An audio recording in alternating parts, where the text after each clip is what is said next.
इथे मी 7 वाजताच कानाला झाकून ठेवून काकड्याने नाणं ठेवलं होतं. पण मी आता क्विक कशी तयार होणार आहे कारण माझ्याकडे टाईम नाही आहे तेवढा. सो फर्स्ट मी अप्लाय करते सनस्क्रीन. आयब्रो डिफायनरने आयब्रोज थोडीशी डिफाईन करते. मीचं ब्राऊन काजल थोडंसं अप्लाय केलेलं आहे. बघू शकता किती सॉफ्ट लुक देते. इव्हन लांबून पण ते दिसतं आहे. And I love it. Blush म्हणून लावूया लिपस्टिकला. लिपस्टिक ऑलरेडी आहे, थोडंसं टचअप करूया.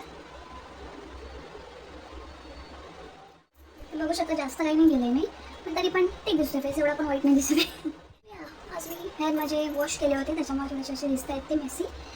पण आता असं पण किचनमध्ये काम करायचं तर ते असे पण असे ओपन नाही ठेवू शकत आहे. सो ह्याचं जाणार आहे आंबोडा ॲज युजल.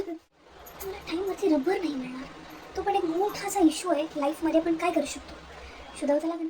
मिळालं लग चांगलं तर लवकर मिळालं तर लागा कामाला.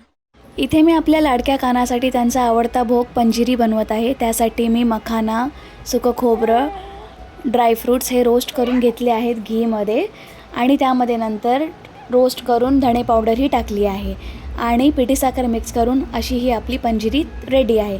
मला कमेंट सेक्शनमध्ये कळवा तुम्ही आपल्या कानासाठी काय भोग बनवला आहे.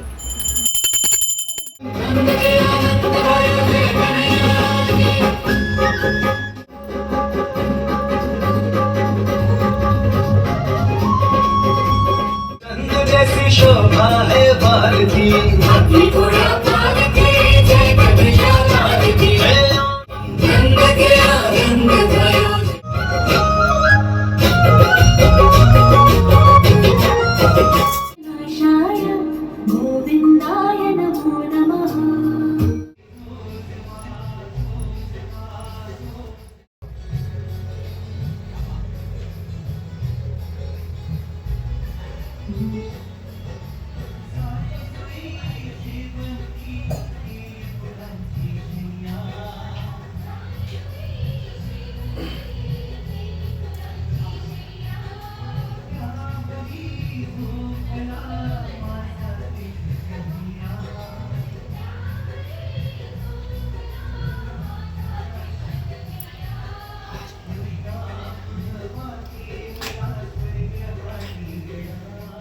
तर अशा पद्धतीने माझी ही जन्माष्टमीची पूजा संपूर्ण झालेली आहे आणि हाच तो सुंदर पाळणा जो मी माझ्या कानासाठी विकत घेतला होता. नक्कीच मला कमेंट सेक्शनमध्ये कळवा माझी व्हिडिओ कशी वाटली. भेटूया नेक्स्ट व्हिडिओमध्ये. थँक्यू.